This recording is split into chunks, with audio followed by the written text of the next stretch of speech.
All right, we are back on Fresh Cuts Podcast. I am your host, Cody Pill, alongside the wonder of the world, Wes Hood. We are back from Easter break. Hope everybody out there had a good Easter. West, how was your Easter, buddy? Oh, it was great. Had my daughter come into town, friends, family, little golf, good weather. Yeah, Yeah, all it you was. can ask for. Yeah, man, it was a good Easter, no doubt. We are happy to be back, and this is good spring weather we're having right now. And also Georgia. Yeah. Georgia, man, the Masters are going on right now. First round coverage is going on, just about to finish up right now. The course just looks unreal. It looks like something out of a movie. Every single time I look at it, it is amazing. And some good scores today. What do you think, Wes? Yeah, that's the leaderboard that you expect to see going into the Masters. Again, coming to you on Thursday evening. So as of right now, pretty much everybody that started in the afternoon is finishing up. Uh, uh, Scheffler, Rory. We got Woodland keeping going from last week's win. Fleetwood, all the big names. Jason Day making a little push. Justin Rose always plays the first round really well. Hope some of you were paying attention to that on any of the betting sites. And really, nobody in the big names is giving it away so far, except for maybe John Rahm. Uh, I think he was second behind Scheffler as a betting favorite. I know I was really big on Rahm. He's been tearing it up on the Live Tour. I think in the last five, his worst finish might be second or something like that. He's been absolutely killing it. Plus six, he's got a double bogey on the par five, 13th. So he's really struggling. The rest of the guys that are at the back are either some of the past champions that you see up there, or some of the amateurs. Hopefully, none of you had Pot Geeter. He's one of the sexier names that got thrown around in some of the bottom tiers. He's stinking it up, but conditions are great. Scoring is good. I like -5. It doesn't look like it's going to get too carried away. Um, and then Patrick Reed, a big story. A lot of people were focusing on him going in. He's been playing really well. He's just killing it on the DP tour right now, and it's really showing back at the Masters. One of my main things that I like to do whenever I'm betting Masters or pulling for somebody is course history. That's no big surprise. People that do well at the Masters normally continue to do well. Patrick Reed just started out on fire. He had his 5 under on the first nine, had two eagles, but kind of came back to life on the back nine and has two bogeys to finish with at -3, tied for third. He's coming back to the PGA, so that's a sexy little story. Cody, who is somebody that maybe that you don't think is going to win, but somebody that it would just be good for golf if they won it. Nobody, no offense, nobody wants to see Hao Tong Lee win the Masters. So what would be good for golf in your opinion? There's only one answer, and he just won recently. Mr. Gary Woodland. What a great story that he Oh, has, man. What a great story. I believe it was brain surgery he had, or he had mhm. like something like a brain cancer or something like that. Yeah, both. Oh man, what a crazy story to see him win last week, or the last tournament that it had, and actually doing pretty well. He's at 2 under right now. Hmm. I mean, for a guy that's just like I said, taking some time off due to some obvious reasons and coming back strong right now, I just think the story would just be a movie. I absolutely love the story of him coming back and fighting back, and you can see how happy he is to be out there. I think that would be a really cool story. Yeah, that was an interesting take. That definitely wasn't on my radar, but can't disagree with it. That would be nice. My kind of pick for that would be Jordan Spieth. He's 1 under. He's still on the course right now, but 10 years after his last win, just for him to come back, he's still considered one of the younger guys, and I think that would be a good thing for the Masters to get that going. And then, of course, if Rory wins his second, that would be incredible. And for him to come out there and go 5 under, he had a stretch where he had 3 straight birdies. He said that he felt the nerves on the first tee, which is unique. I think this is like his 17th Masters or something like that, but definitely up to form. Scheffler up to form, started off red hot, had an eagle on 2, birdie number 3. I think he's given one back, but really interesting tournament here. Hopefully the weather stays nice. So, let us know any dark horses that you may have in the comments, and then we'll be sure to post that in the next video. I want to get your thoughts on, you mentioned Jon Rahm in the early segment of what we're talking about. Another live golf guy, Bryson DeChambeau, I think he's at 4 over right now. Really tough day. Also another betting favorite up there. Also a fan favorite out there. Everybody really likes Bryson. What's the deal with Bryson? Is it just this golf course they just can't get over? What's the deal, Wes? Well, one thing, you definitely want to be being a bomber helps, but you can't be too wild. That hurts Bryson. Really, only thing that's really hurt Bryson today was on the second hole. He hits a good drive in the fairway, and then he puts, in the worst position you can be. He started off on the back 9, so his second hole is number 11, and he's on a downhill sand lie.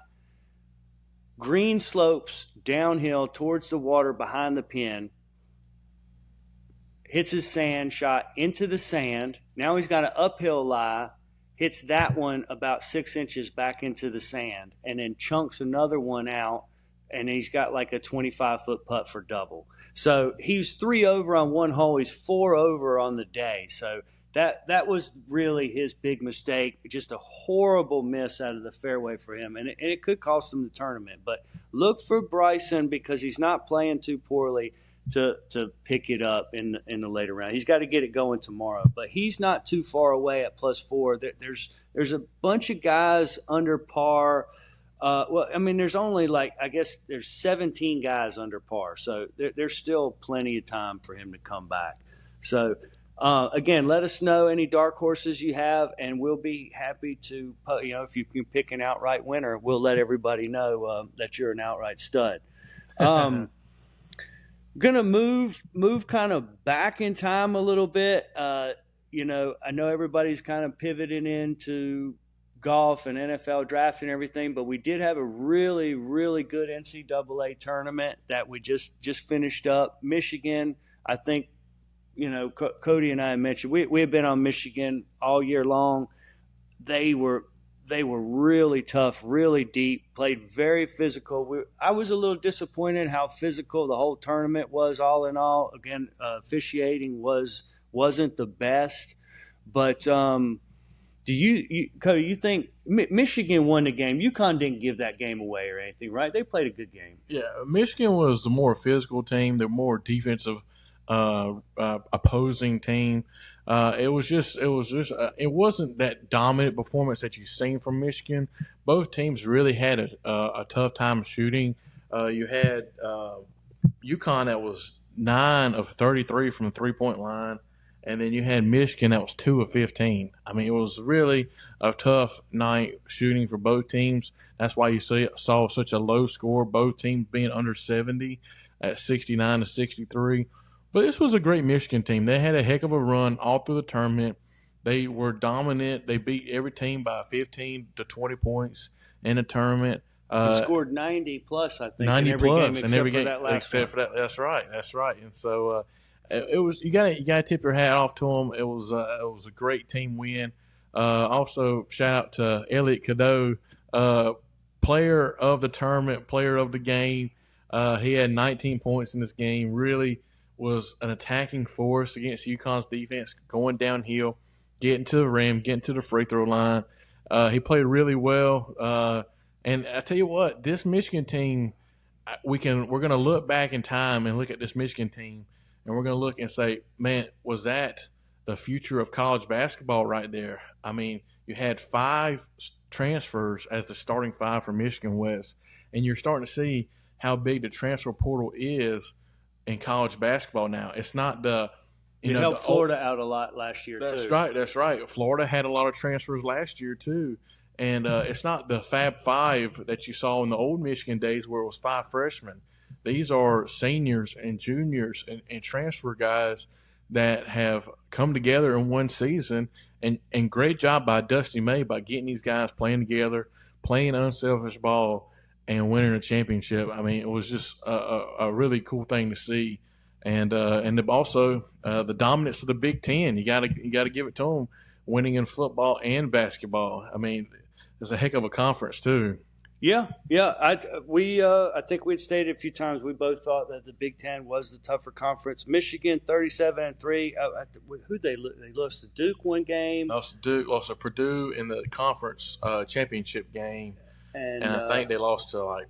They had a bad one. They had in there, a bad one but, against I think Nebraska or something like that, maybe. Which isn't really ended up not being that bad, but that's a pretty strong record, 37-3, in what we considered the best conference. If you were paying attention, the spread was 6.5, 69-63. I know there's a lot of people who probably got burnt on that one, but unfortunately, to Cody's point, I think that is the route of college basketball. So if you're a fan of one of these bigger schools, good for you. But that's where it's going to be from here on out. And it looks like Dusty May probably got him a pretty good contract out of the deal. So we know he's not moving to Chapel Hill. So figured we would maybe touch base on that a little bit. As you know, Big Dog Cody, biggest Carolina fan, and at first, in the barbershop, especially and just around town, the vibe wasn't that great. I always like to just hold off a little bit before I make all my takes on everything. One of the first people I talked to was Cody, and he brings up some really good points about Mike Malone. And so I think all you Carolina fans, you have a lot to look forward to. And Cody, don't you agree? I mean, you kind of you brought up some really good points the other day. Yeah, I mean, I always enjoyed him when he was the Denver Nuggets head coach, and of course, he won an NBA championship in 2023 with the Denver Nuggets. The one thing I like about Mike Malone is he is a great basketball mind. He's a hard worker. He's a great with X's and O's. He's a great developmental talent guy. We got to remember they had Nikola Jokic as her center, one of the best players in the league, and Mike Malone drafted him and developed him and drafted him not at the first overall pick. They drafted him in the second round, the 41st overall pick out of was it Serbia, I believe. And so it's just he has a great developmental mindset with the guys, young talent like that.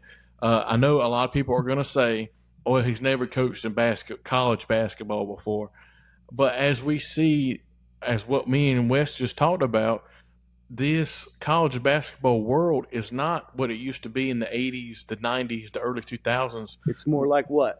More like the NBA. These guys in high school are coming out of high school with agents. They have agents. You don't have to go to these guys' houses and sit down with their mom and dads and eat a meal with them. These guys got agents, and it's about money. And, I mean, right now you got guys in the portal that are asking $4 or $5 million out of the portal. I mean, it's just unreal. And so it is a transactional college basketball world we live in, where the money talks, and it's just like the NBA. These guys got agents, and so I think it fits perfectly for Michael Malone. And he's not been out of the game that long. He just literally got fired like last year from the Nuggets because of a little disagreement he had with the GM of the Nuggets. But I think this is a great hire. And the one thing I do like about this hire that I'm hearing is that former Carolina players like Antoine Jamison and Kenny Smith and Tyler Hansborough and Danny Green and so forth, these guys are backing him. And that's a huge part, especially with hiring with outside the family. Yeah.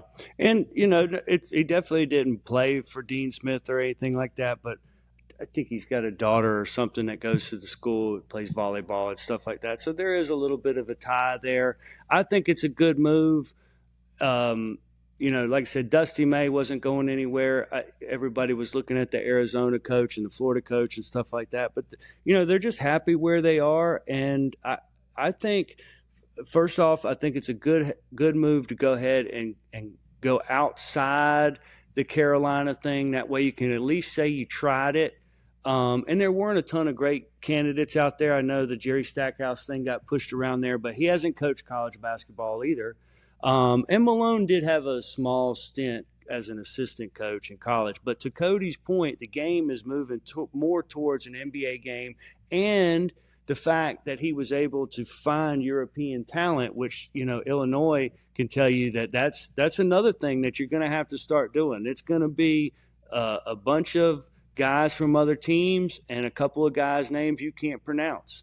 And that's the way going forward. So a lot of good things happening in Carolina. I'm sure they're going to give him plenty of money. We're supposed to announce one of the assistant coaches the other day, but I don't think they did, or did they? They're going to come out with the staff pretty soon. I did hear that he is keeping some guys from the current staff, which is good because you don't want to change too much.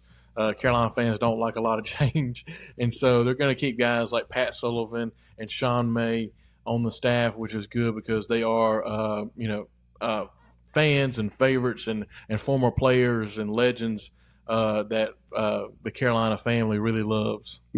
Yep, definitely true. We'll wrap it up. Kind of a short show today. We're getting into a weird period, but we do have some exciting news about some upcoming shows that I'll let Cody kind of go over with you. You're definitely going to want to pay attention to this because you're going to need to know it going forward in 2 weeks. Yeah. So next week, and well, let me first start off with this. Me and Wes, we're looking forward to the NFL draft in 2 weeks, exactly 2 weeks from tonight, this Thursday. It's the 23rd, and we are looking forward to it. And so we are planning next Thursday to go live on our YouTube channel. And so if you usually watch through Facebook or Instagram or TikTok, please go over to our YouTube channel and subscribe to our YouTube channel and hit notification bell. It's going to look like a bell. Hit notifications because it will let you know when we go live, and we want you live with us. And next week we are going to do a full 32 team mock draft. And so whenever you are watching the draft in 2 weeks, you won't be out of sync. You won't be like, I wonder what Cody thinks about this pick, or I wonder what Weston thinks about this pick. I wonder what Weston thinks about the Panthers at 19. We will have it break down pick by pick just for you. So make sure you turn into next Thursday, and I'll send an announcement out on all social media at what time we're planning on doing it. We're going to go live on our YouTube channel, Fresh Cuts Podcast. If you want to know what our YouTube channel is, reach out to us. We have links in our Instagram bio, on Facebook. Text us. We will send you a link to our YouTube channel so you can subscribe. So please look on that and make sure you also follow us on Facebook, TikTok, and subscribe to our YouTube channel. That's right. Yep. Good job, Cody. Don't forget that QR code will send you to our store. We've got the merchandise. We also got some Long Beach Barbershop merchandise on there. Got some good stuff. Give us some feedback on that. And then get ready because the new studio is coming. We're already making some renovations in there. And so we've got some big things going for the Fresh Cuts podcast. As always, give us all your feedback. Let us know what you think. And we'll see you next week here live. Thanks a lot.